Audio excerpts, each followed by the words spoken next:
Well, hello everyone. I'm going to prepare a small crowd, but you know the smallest crowds are the best crowds. That's where you can have the most fun, and you can bully and pick on people. No, I'm just kidding. Nonetheless, thank you for coming tonight. Thank you for supporting the school system. Thank you for supporting the State of Community series that we have. This is brand new. We've not tried it before, and we're excited to see how it goes. So this Tuesday night, of course, is the State of the Schools, and then next Tuesday night is the State of the City, and then the following Tuesday is going to be the State of the County. That being said, I did want to introduce someone really quick. She's talking to one of the marching back there. Beverly. Okay. Anyhow, Beverly Dawson is back there. She's with 365 degrees of total marketing.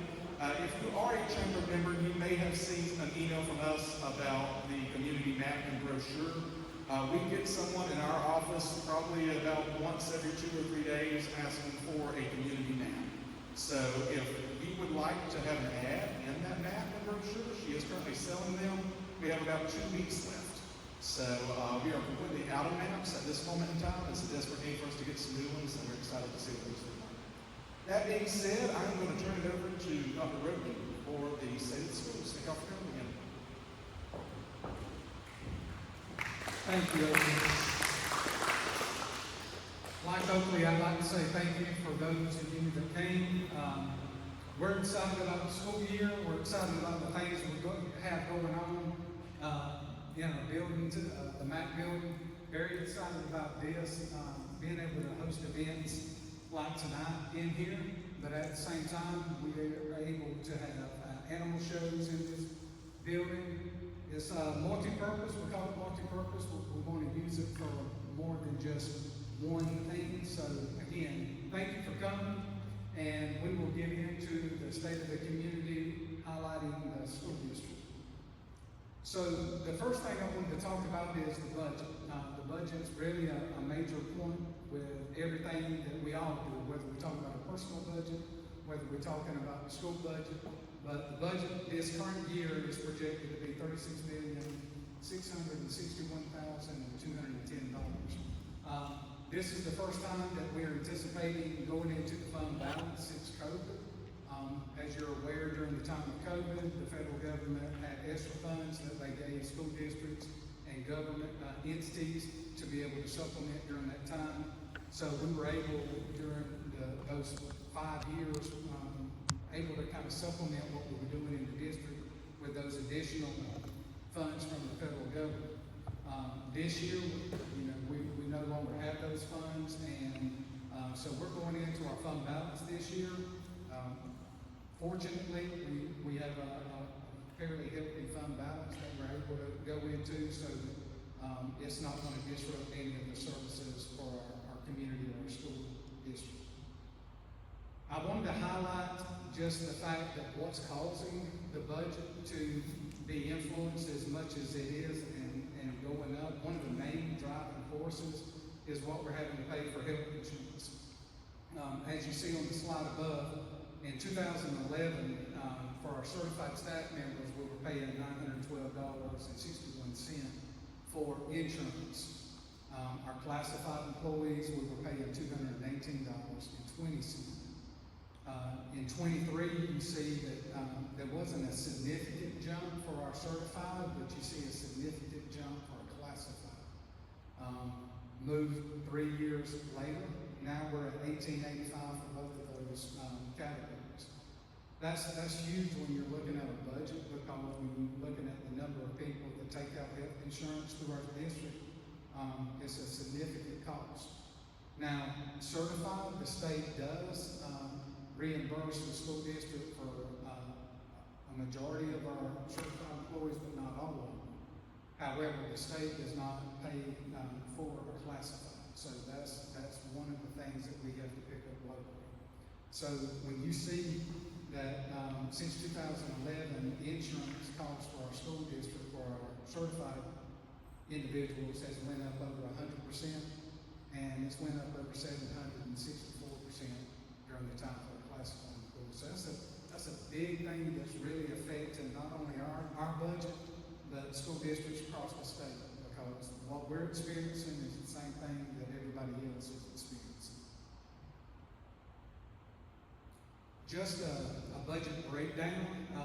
FY '24, the last year of the fiscal audit year, when you look at how our budget breaks down locally versus what it is across the state of Georgia, the average, you look at Jeff Davis, that when we look at where our sources of revenue are coming from, we're a little less than 20% of our budget comes from the federal government. Now, that number fluctuated during COVID just because of the amount of money we were receiving during that time.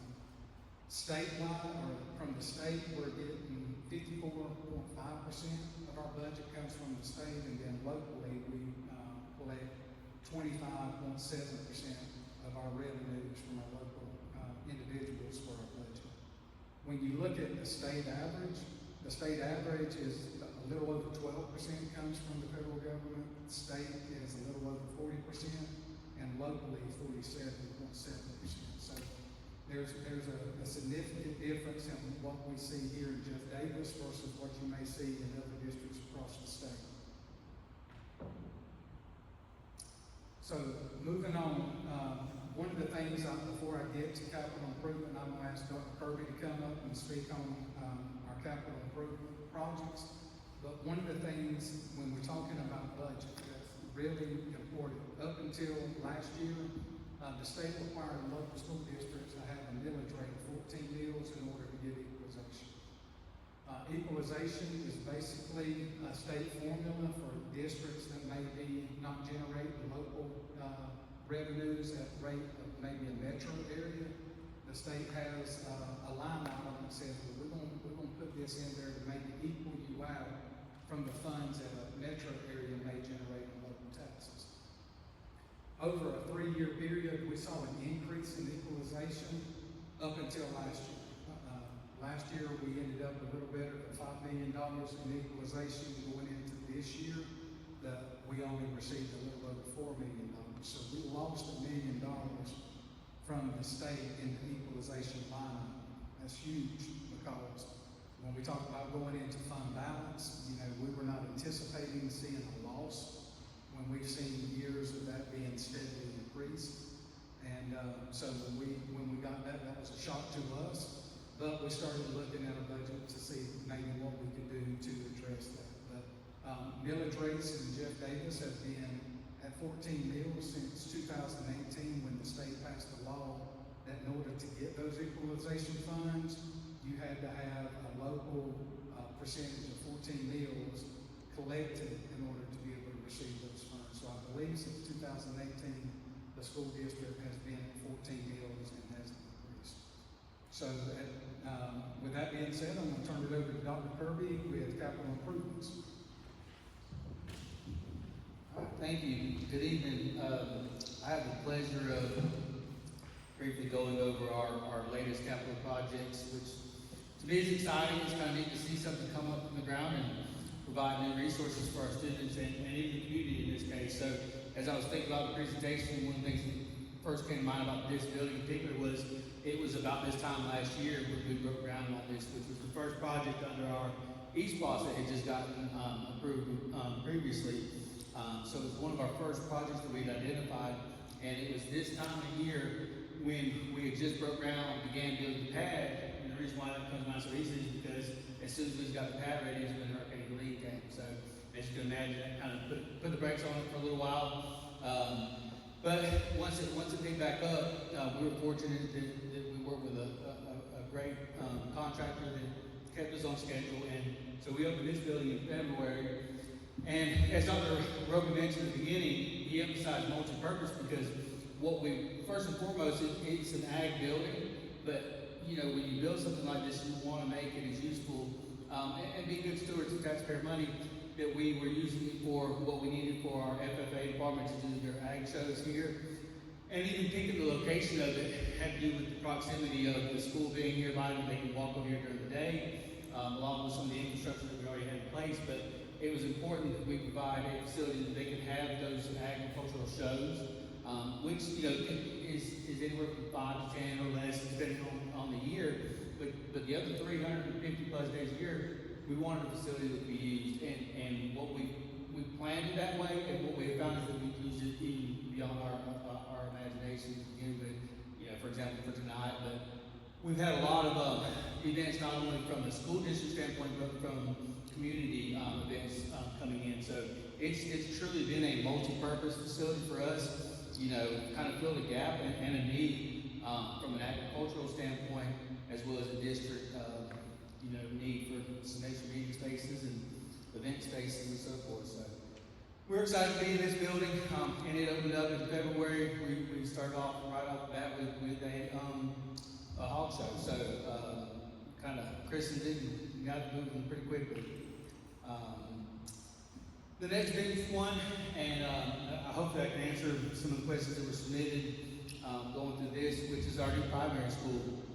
If you're not aware, it's we were able to purchase some property just past the middle school on Pat Dixon Road, and that's the location of the primary school. It was intentional that we liked that we keep the schools within a mile or so radius for various reasons, but it also kind of pushed us out a little bit away from the residential area and not impacting very few residents in that area. So if you've been here before and can imagine, or ever been over there to do the parent pickup lines in the afternoons, you've got residences all the way around, and it's a very difficult process when that's the school that has the highest percentage of parents that pick up.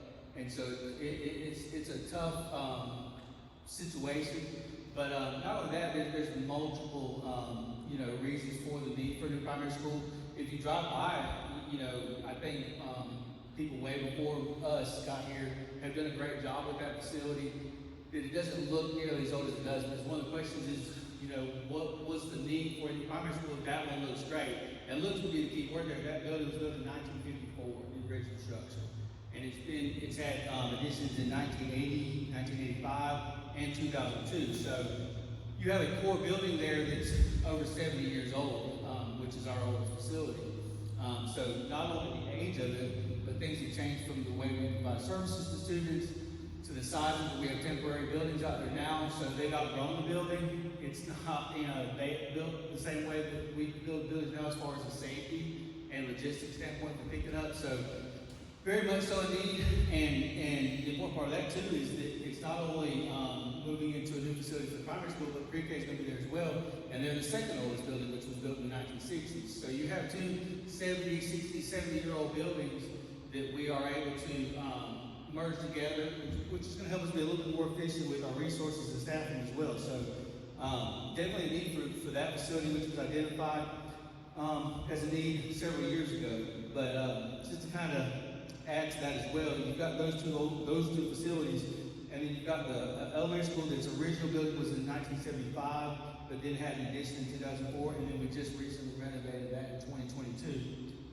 The middle school, being our newest facility, was actually built in 2010, so it's relatively new, and then the high school was built in 1999, and we just did a renovation in 2020. So, we're going to be in great shape once that primary school gets here, and as you can see on there, that we have a projected aggressive opening date for next school year. So we're hoping to finish that project next summer and get them moved over there for the start of next school year. And then the last current project that we've got ongoing, which is just now beginning, which was a tennis field house, which obviously will be over by the tennis courts, and we just broke ground on that, building the pad out, and we're working once again with our same construction group that has the subcontractors over there, and it's kind of helping us be a little bit more efficient and once again being good stewards of our taxpayer money and building that building and providing them a facility to use, within a reasonable budget. So that's underway right now.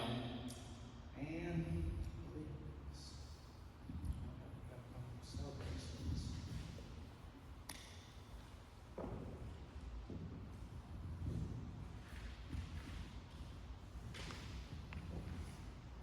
All right, the next point that we would like to bring to everyone's attention is there's a lot of great things that go on in the school district. We don't always have a platform to be able to talk about them and to be excited about them. These are things that are going on that maybe you're unaware of, or maybe you don't know some of the full details, but it was an opportunity for us tonight to be able to talk about those things.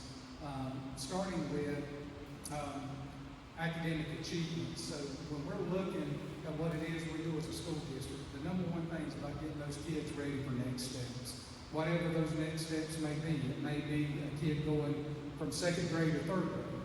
Or it might be that senior graduating, whether they're going to college, whether they're going into the workforce, whether they're going into the military.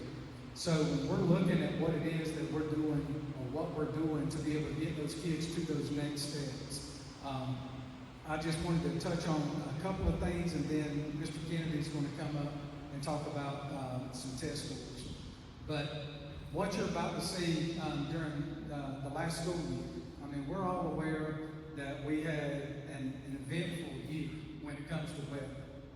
We started the year with Tropical Storm Debbie, knocked us out of school for 3 days because, you know, we're a rural school district. We have a lot of dirt roads. So there was enough rain that knocked out a large majority of our dirt roads in our community where we couldn't get buses down. Some buses possibly could have got down, but then what about those that Roppe kids to school? So there was a lot of questions about when we could actually safely return to school. I have friends in districts that work in metro areas that don't have dirt roads to deal with, and that wasn't something they had to worry about. But here we had I can't remember the exact number, but we had a large number of our dirt roads where we couldn't get down. So we started the year within the first month or so losing 3 instructional days. Fast forward a month or so later, then we had Hurricane Helene. Hurricane Helene, I would wish that on our worst enemy. What it did to our community, what it did to our local industry and our businesses when we couldn't get people out. But we were out of school for over 3 weeks with that. It wasn't that long ago. We remember we were without power for a large amount of that time. The school district, in addition, during those 3 weeks, we didn't have power, which meant we lost a lot of the food that was stored in our freezers and coolers. So for us to even be able to get back to school and get going, we had to have some things in place to be able to safely return. Then we get back from Christmas, second semester. Okay, got first semester over with, now we're into second semester, and we get snow. We don't never get snow in South Georgia, and we get snow, but we lost a couple of days for snow. That is an atypical year. I've been in education 27 years, and I've never had a situation where we had a tropical storm, a hurricane, and snow that affected us being able to go to school. That was 11% of our school year that our students missed last year. Over 20 days, that's a month of instruction. And based on us missing that much, I am so proud of what our students and our staff and our parents were able to do, even with that amount. You figuring you lost over 10% of the school year. So, Mr. Kennedy, if you would come up and talk to us a little bit about test scores last year. Thank you, Dr. Good evening. Again, just reiterating what Dr. Roppe said, you would think logically that, okay, if you missed 11% of your school year, your scores would drop 11%. But it was just the opposite. I'll just go ahead and say, no better education for your dollar than Jeff Davis. We just got through talking about budgets. What we do with the dollar here, I don't think you can match anywhere else. So, just looking at the reading level on grade level or above in 3rd grade increased 16%. 5th grade increased 7%. 6th grade increased 10%. So we grew our kids in a year when they missed more school than they ever had before. So what that tells me is our teachers stepped up, and there's no other place like Jeff Davis that will look at kids and give them what they need. Growth in our proficient learners. Now proficient, there's 4 different levels to our GMAT scores. There's 1, 2, 3, and 4. So when we talk about proficient, that is a level 3 or 4. Proficient and above. If we look at these scores, we're talking about growth again. In a year that we've missed 11% of our school year. 5th grade science increased their scores by 2%. ELA increased by 11%. Math increased by 11%, both in 6th grade. 8th grade math increased 7%, 8th grade science 6%, 8th grade social studies 5%. So you're seeing increases in a year where we lost so much instructional time. And all that goes back to the hard work of our teachers and our students in the classroom. Not only do we grow them, we also met them at their proficiency level. Our percentage of ELA, again, this is level 3 or 4. Percentage of above, our 6th graders, they went up to 39%. Levels 3 or 4 above. 8th grade ELA, 38%. Looking at some of our math scores. Math proficient, again, 3 or 4, at level 50% or above.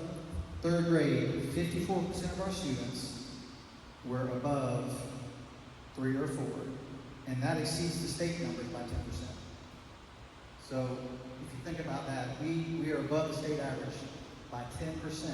With our students here in Jeff Davis County, we missed 11% of the school year.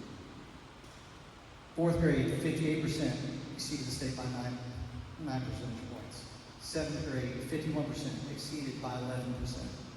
8th grade, 63% exceeded by 16%. So we're seeing double-digit increases in the year where we missed double-digit amount of schools. So can't echo Dr. Roppe's sentiment more than how proud we are of our staff, our students. Science and social studies, proficient learner and above, again, level 3 and 4. 5th grade, and again, these are the 3 grade levels where science and social studies are tested. That's why you don't see some of the other grade levels. Science grew 36%, up 36%. 8th grade science, 44%. That exceeds the state by 14%. Social studies, 61%. That exceeds the state by 22%. I mean, there's astronomical numbers. And please go around to some of our other school systems around us. Those who have more than us and those who don't. And we're holding our own and more.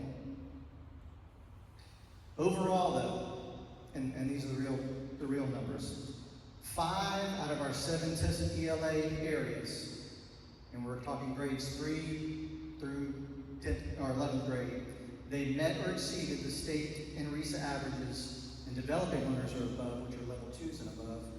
5 out of the 7 tests, we held our own or better with our RESA district, our surrounding schools, and with the state. All of our math scores and all grade levels exceeded the state and the RESA averages. And 4 out of the 5 science tested areas and social studies met or exceeded the state average in proficient or above, level 3 or above. So again, you cannot say more about the education and the learning that happens here at Jeff Davis County for the resources that we do have.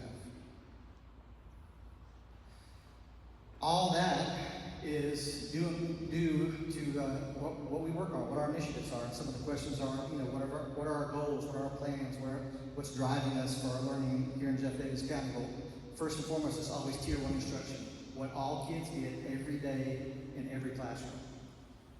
And it's our belief that all kids can learn at high levels. And so we push them, we hold them to account, we hold them to high levels because we believe they can learn at high levels. And again, it's all about giving our learners what they need. And there's no better place than Jeff Davis to do that. Early literacy, we're seeing that now that the state has kind of caught on to a lot of the science of learning, which I'll talk about in a second. Science of reading, we're seeing that the fruits of those labors. We're seeing that a lot of our primary school learners are entering 3rd grade. I think we had 80% of our 3rd graders were on reading level. And that's a big to-do if you look around the state. So we got most of our 3rd graders reading at grade level. That means they're going to be better readers in 4th grade, 5th grade, which means they will be better learners in middle school and on to high school. So having those foundational reading skills at the beginning is vital. That's why that science reading comes in. We here in Jeff Davis kind of jumped on the science reading training before the state made it mandated. Right now, it is law that every K through 3 teacher in this state of Georgia receives science reading training. Well, Jeff Davis jumped in a little bit early. I can tell you that all of our K-5 ELA teachers are science reading trained, and we've given them additional training in science reading. So they've got the basics plus some. So we take literacy very seriously, and Jeff Davis, and we know that it works. And our targeted interventions, like I said, Jeff Davis, nobody does it better than here's what our learners need, and here's what they need, and this is what they're getting from us when they need it. And a lot of that goes back to what we do in our 45-day action plans. Schools come together every 45 days, every 9 weeks, and we talk about what they want to accomplish, what steps they're going to take to get those goals accomplished. They pull in data, they pull in observations, they pull in survey, any kind of data they can pull in to show that, okay, here's what's working, and hey, here's how we're going to change, here's what's working, here's what we're going to keep doing, but here's something we might want to change up, just to be in that constant state of improvement. Because Jeff Davis numbers are great, but we also know that we can grow, and that's what we want to keep on doing. I'll turn it over to Dr. Higgins.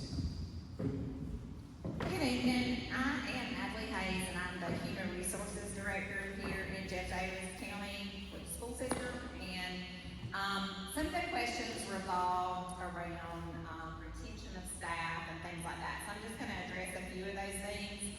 So currently, right now, we have 0 vacancies in Jeff Davis County as far as certified staff. We do have 2 paraprofessionals that are open at this time. Those both retired at last board meeting.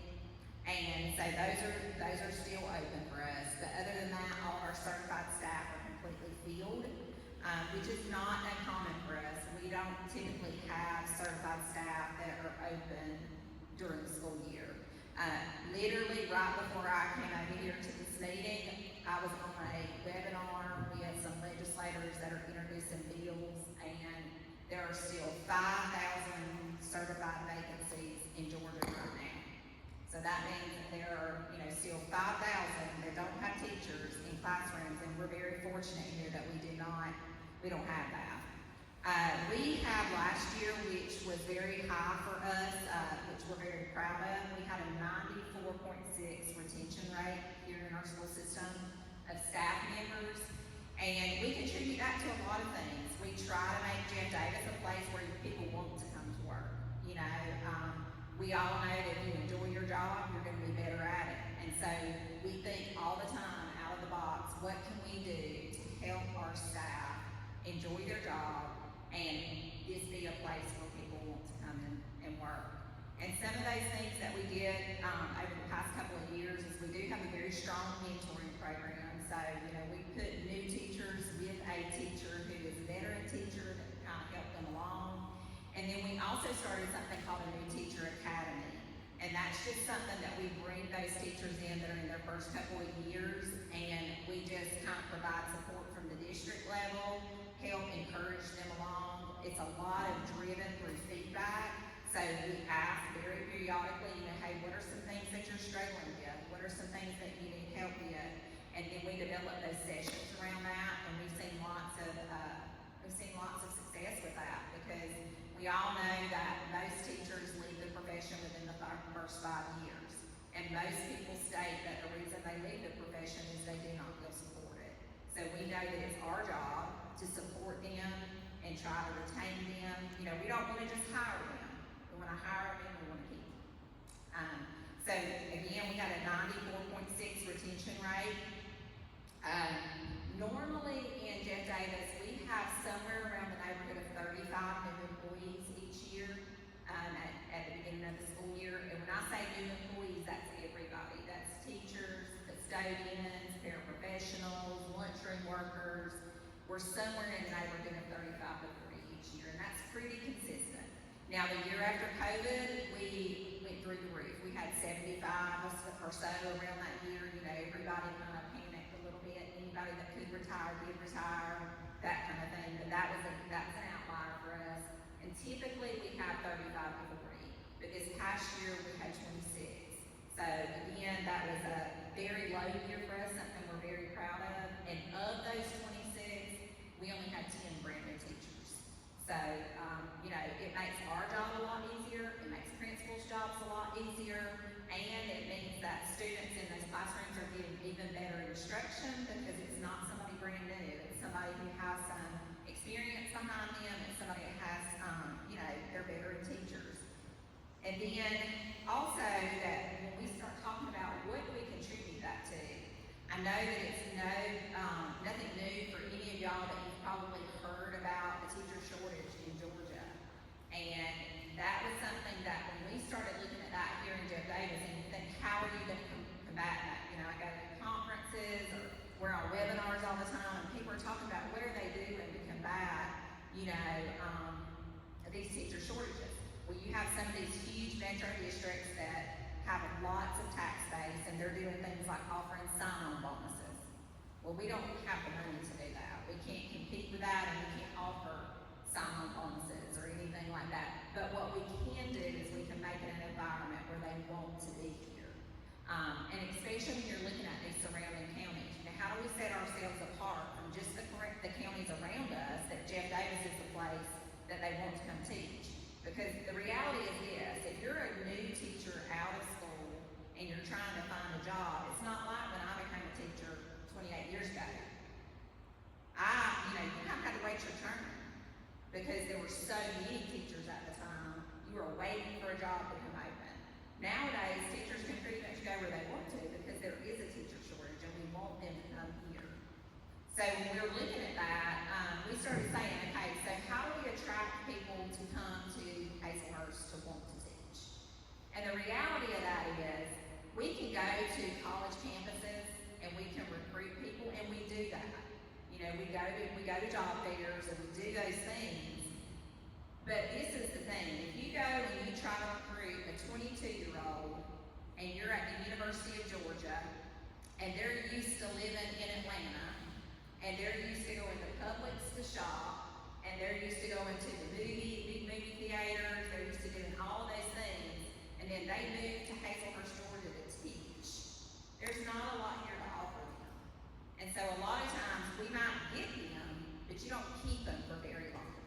So what we said is, instead of doing that, we have people in our community that are already vested in our community, and we want to look at how do we grow our own. So about 5 years ago, we really started an initiative of how do we grow our own people to become educators that we need. So our principals did a great job of identifying paraprofessionals in their buildings that they saw potential in, and they said, hey, let's get you enrolled in a college, that you can do, and you can get on the pathway to becoming a teacher. And so we had several that either did what's called a parent-to-teacher pathway. So that is, a lot of our colleges around us now have online classes for those who are already paraprofessionals. And they let their time as paraprofessionals in the classroom count as kind of like their practicum hours and things like that, so it helps them out a little bit. So we had several go through that pathway. And then we also have something at our high school that's called Teaching as a Profession. And so that's a pathway that our high school does, and they do a super good job at. And so basically starting in Dr. Smith Creek is 11th grade, that they can start to tap. Okay, so in an 11th grade classroom, they can choose that kind of as their elective, and they can do it their 11th grade year and their senior year. And what it allows them to do is it allows them to go out into the schools, and they kind of work as a teacher's aide during that time. And what we really found is a couple of things. Number one, it helps them really hone in on what type of teacher do I want to be. So, I thought I wanted to be a kindergarten teacher, and then I realized I went there and I tied shoes all day, and I don't want to be a kindergarten teacher anymore. Now I think I want to be an elementary school teacher because they can tie their own shoes, that kind of stuff. Or, for some of our people, it does say, maybe this isn't for me. And that's okay too, because what we don't want them to do is go out and spend money on a college degree that then they're not happy doing. So it kind of helps them to see, is this the pathway I want to take? And also several of those kids through Coastal Times are enrolled in a paraprofessional program, so they actually finish with a paraprofessional certification at the end of their high school, so then they can roll right into becoming a paraprofessional. That means they're already earning TRS credit towards retirement at 18 or 19 years old. So it's really, really a win-win situation for us. But due to that, we have actually been able, over the past 5 years, we have actually hired 22 of our paraprofessionals into teaching positions. So we know that those are people who already are in our community, we know they're already vested in our school system, and we know that they're going to stay. And that one's husband transferred for a job, and so of course she went with him. So, we've had high success with that, and something we're very proud of. And then, in addition to that, it's not just about hiring those paras that are teachers, it's about encouraging these kids that go off to college to come back and teach here. Because this is, you know, their home, it's where they're from, they know this school system and they're invested in it already, so we say, okay, well, if we can get them to come back and teach, they're already familiar with the, you know, the community and those things. So, starting just over the past 3 years, in FY '24, 18 people that we hired of the number of new hires were Jeff Davis County graduates. Again, in FY '25, there were 18 Jeff Davis County graduates. And this past year, even with that 26 that we hired, 13 of the 26 were Jeff Davis County graduates. So all of those things are things that we look at when we're talking about retention and when we look at how are we going to fill our vacant staff. And so far, that's been very, very successful for us.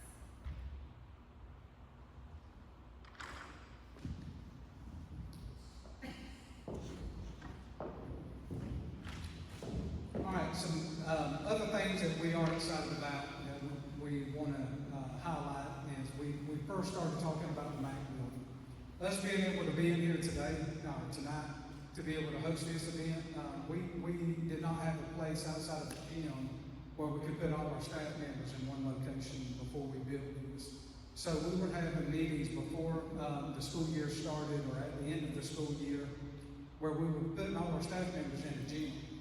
And as you can imagine, it's not the best place for acoustics, not the most comfortable seating. So this building, when we talk about, as Dr. Kirby, our assistant superintendent, mentioned, we wanted to make this, we were going to build something and let's get the most out of the investment. So we have the MAC building, but the primary purpose of this building, after saying all that, it's a place for our kids to have, it's a state-of-the-art building where they can have their shows. Within a short time frame, we can have these chairs moved out, this stage moved, have our pens set up in here, roll the AstroTurf out, and have a air-conditioned building that our kids can come in and have a animal show. So whether we're talking about pigs, whether we're talking about cows, we're able to set all that up. So very proud about that, but you see that this is just an initial thing that we've done to be a major focus to our ag community that we are. We've added an ag teacher at the primary school and elementary school. So in Jeff Davis County, our kids can have ag education from kindergarten all the way through 12th grade. We understand that that's who we are as a community, and we want to make sure our kids see that and they're immersed in that. We want to hold on to our identity of being an ag community. We're also in the process, Dr. Smith and I today was in a meeting. We're trying to move from a part-time young farmer position to a full-time. What that means is that's another resource for our community. That the young farmer, he goes out, he works with farmers and ag-related businesses to assist them while at the same time promote ag in our schools. So we're trying to move that to a full-time position as well as growing opportunities. I'm very proud of Dr. Smith and our FFA program and what you have seen recently on Facebook with meat judging, the flower, what is that called? Floral design, sorry. I was a football coach. Very good. But floral design. So what I like about that is it is ag related, but you're getting more interest outside of just animals, more interest outside of the traditional row crops or timber. Expanding on those opportunities where our kids can see what they can also do with that. Extracurriculars. Jeff Davis is very proud of what they do with the extracurriculars. The past 2 years, Dr. Smith and his staff at the high school, they have won the Director's Cup, and basically it means at the end of the seasons, they scored higher throughout and gain more points in the Director's Cup to win our region overall performance. That is outstanding, something to be proud of, but I don't know that I'm not more proud of the second one. It's we've also won the sportsmanship one. That's not typical. You usually one or the other, but that's a testament to our community. That's a testament to our parents, because we can only do with the kids what they allow us to do. So a lot of that comes from their upbringing. As you may have seen, we have recently purchased a cargo truck for our band program with graphics on the side of it. We've, over the last few years, added additional funding for our music program to try to get kids encouraged and supported in that way. That's something everybody has an interest in. We try to identify that. For me growing up, it might have been athletics, or it was athletics, but for my daughter, it was the fine arts. So we want to give those kids a wide range of opportunities so that they can throw their aim into something. That being the case, we have introduced recently, since this has all been since Dr. Smith has been at the high school, the esports. That's basically a gaming sport that is through our high school and actually through the Georgia High School Association, but we also added bass fishing. And our high school students, I love this. We were one of the first places around that our high school kids are the ones that televise and record sporting events. That has grown, and we're seeing more kids get interested in that. But when we started this 5 to 6 years ago, there was no, if I'm not mistaken, Georgia High School did not have their platform set up yet. So we were a district that's kind of ahead even Georgia High School. But we were trying to provide that for our community, and that is ran through the high school. All of that's ran through the high school. So also non-traditional. When we think about our generation and when we were going to school, what that looked like, it's so much different today. At the high school level, you see that our kids can go to choices, they can go to traditional high school, they can take classes through our career academy, Southern Pines College and Career Academy.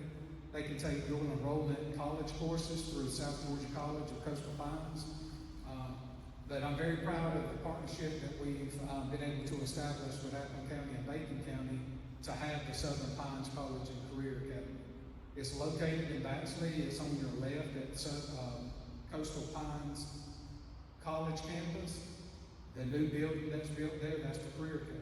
So our kids are being able to be exposed to a number of different opportunities there that we can't offer here at our local high school. So it's expanding on opportunities for our students.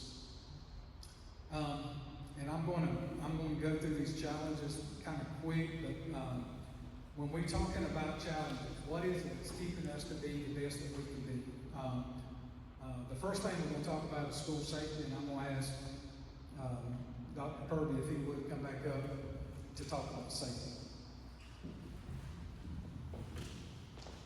I already talked quick anyway, so hopefully I'll run through this and keep us on time. But as part of my role, I help oversee our school safety, and is one of our apps that we use to help ensure we're monitoring the schools on a daily basis.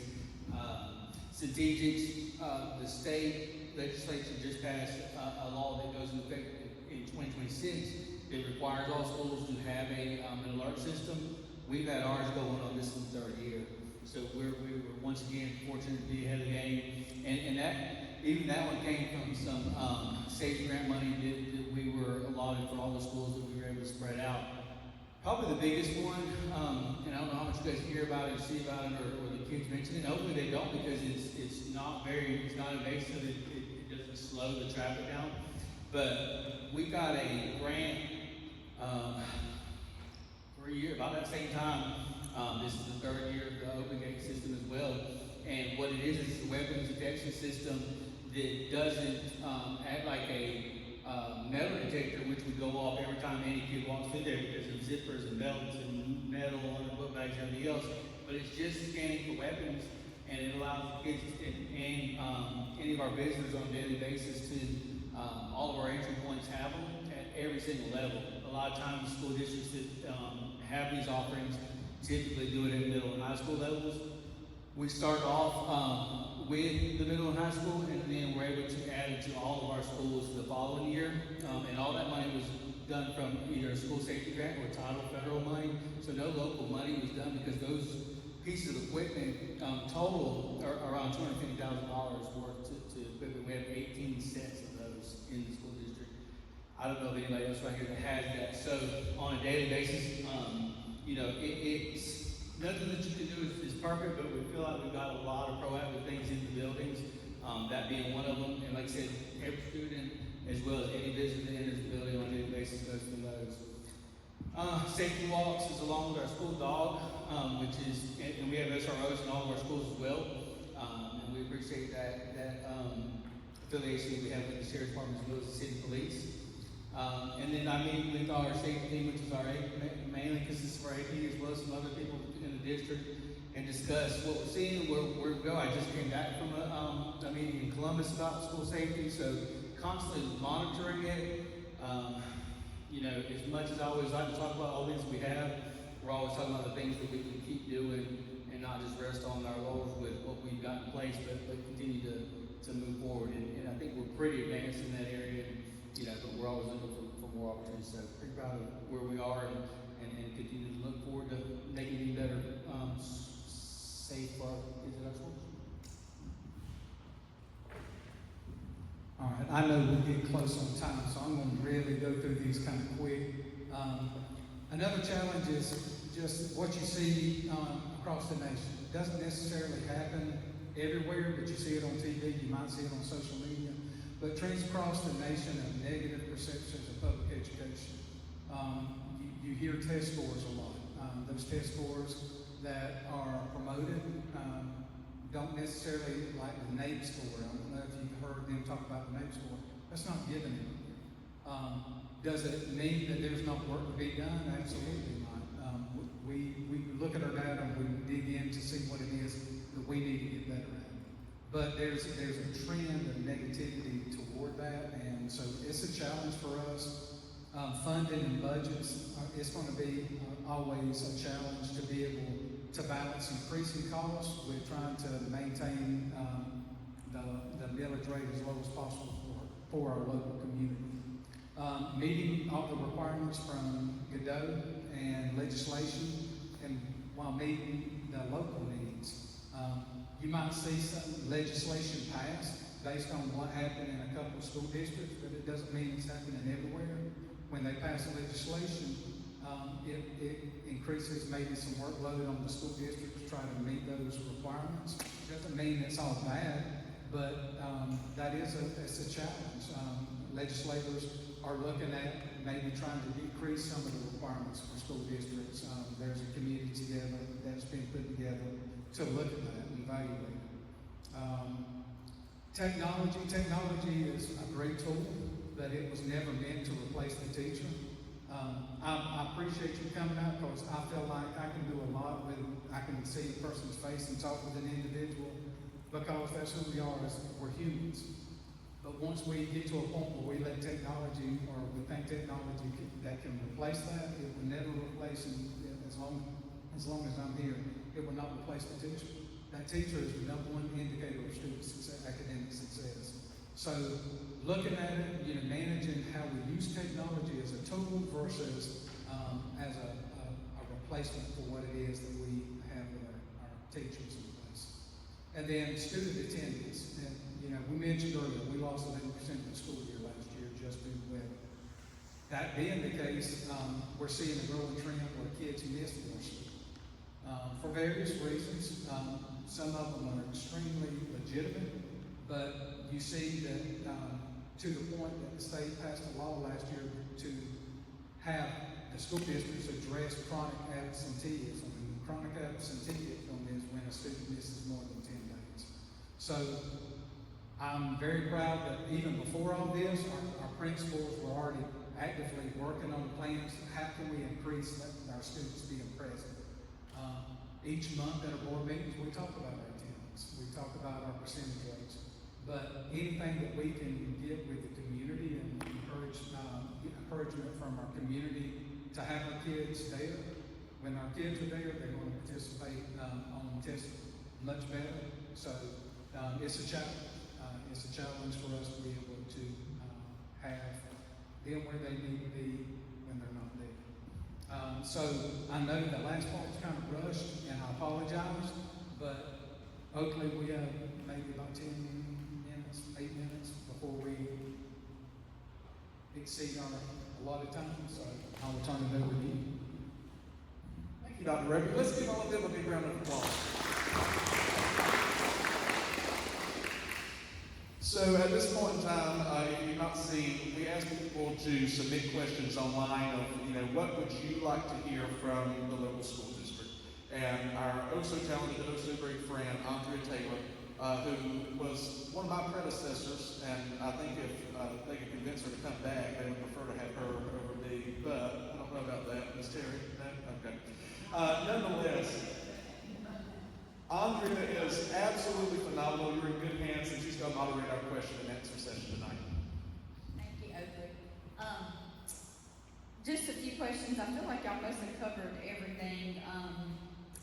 One of the things that I don't think was specifically addressed is mental health. And that was one of the questions about student services. How is the district addressing any mental health needs? Do all students have access to counselors and mental health professionals? Thank you. We do. That has become highlighted. We knew we had a mental health problem before the pandemic, but the pandemic highlighted just how serious it was. During that time, we added a school social worker to the district that we didn't have, and we added a mental health counselor in the district. Now, as you can imagine, that one mental health counselor and that one social worker can't meet all of those needs, so we had to look in a time when it was tough to find because we're not a big community. You don't have a lot of providers when the pandemic happened, but we were able to secure MOUs, memorandums of understanding with providers, that when our student needs to have a mental health counselor, the parents, along with the school counselor, they can arrange that. So our kids do have access to it. We try to look at the mental health counselor in the district, utilize her for specific needs, but also you have sometimes parents have specific providers they would prefer to work with. So in those cases, as you can imagine, if you've been working with a counselor for 4 or 5 years, you bring that trust if you take that individual and move them to a new counselor. So we do want to work with the parents when it comes to mental health, and you'll see even more. The state allocated additional funds this year for mental health, and we're in the process now of trying to identify how to utilize those funds to address even our student needs at a higher level. Thank you, Chris. One other question that really is more fiscally addressed is, can senior citizens be exempted from school taxes or receive a reduced rate? Seniors have paid taxes for years while their children were in school, and many already struggle to make ends meet. And Thank you. Very legitimate question. When it comes to budgets, this is something that's come up a number of times, but we first of all empathize with anybody that's struggling. I mean, in today's society, cost of everything are going up, and unfortunately, that doesn't stop at the doorstep of somebody that's struggling. They're trying to figure out how to meet those needs, even in a time where they're on a fixed income. You balance that with what we're trying to do as far as get that budget where we can maintain a budget where we're not going into the fund balance. So the question, yes, some districts have that in place, but when you start looking at it, you look at it from how that's not a local decision. It would be something that has to be on a referendum, and so The one thing that I know that when people talk about that, one of the things that you want to look at is how much funding is potentially affected and how will that impact the budget. So that yes, no, and it's a question that comes up, and we, again, we understand as a school district that there are those that are on fixed budgets and that are having a hard time with that. So I don't know if that fully answered that question or not. Yeah, sure. So really, what Dr. Roppe, I think, is saying is they have no control. Y'all have no control over that, really. We would take a recommendation, and I think you have to get a representative. Right, right. It would have to go, it would have to go to the legislators, and then it would have to be on the ballot to be addressed by the local citizens. The only last question I have is regarding the federal Department of Education. Of course, we've all heard about the rumblings and what's going on with the federal Department of Education. Do we think any of those kinds of changes are going to affect us locally? We all have heard about some changes, and the simplest answer is we don't know. We don't know exactly what it is that they're actually going to put in place, but proactively, we started working well before the fiscal year began. We were told to anticipate 85% of your last year's budgets to start the year, just kind of conservatively, and that's what we did. There are some conversations about cutting some of the title programs, and if you look at what we received this year versus last year, it was a little less or a little more than $100,000 difference. But fortunately, we were able to kind of plan ahead to try to address that net loss. How will it look moving forward? It's still kind of up in the air, but we have talked to various individuals at the state level to try to get a better grasp on what that may end up being for our community and prepare for it. So at this time, we are in a okay position when it comes to our federal standing, because we were able this year to project. The big thing for us is you got to have a plan. Whether you're talking about the federal government, whether you're talking about a local budget, any of that kind of stuff. If you got enough time, you typically can put somewhat of a plan in place. And this current fiscal year, we were able to do that, but it's kind of a wait and see exactly what we will receive from the feds. That if things are good. Thank y'all very much. Y'all do have a great school system here, I will say that, and working with your leadership as I have in the past, I appreciate their willingness to come to the table and work together, so thank y'all. I'm going to turn it back over to Oakley. Oh, he's got some door prizes. Thank you, Andre, really and truly. And anytime you want to leave the State Department of Economic Development and come back to Hazlehurst, we can trade jobs, Andre, so you just let me know when you're ready for that. Real fast, we do have some door prizes. Our school folks didn't get their little half tickets, because I love y'all. Oh yeah, you're welcome. You don't want to miss out on the board game. Michelle, can you help me real fast? I love that straw.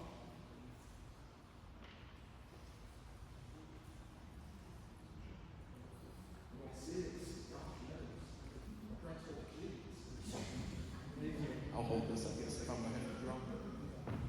Okay, so our first one is, you want to do the cookbook or check it off first? Okay, the cookbook is really special because we only have 2 left. We thought about selling this one for $100, and no one would buy it, so we brought it here. But nonetheless, what's our number? The last 3 is 324. 324. Oh, hey! We should have gave those out. So now we only have 1 cookbook left. We're selling it for $150. So if anyone's interested in it, you can come by the big house.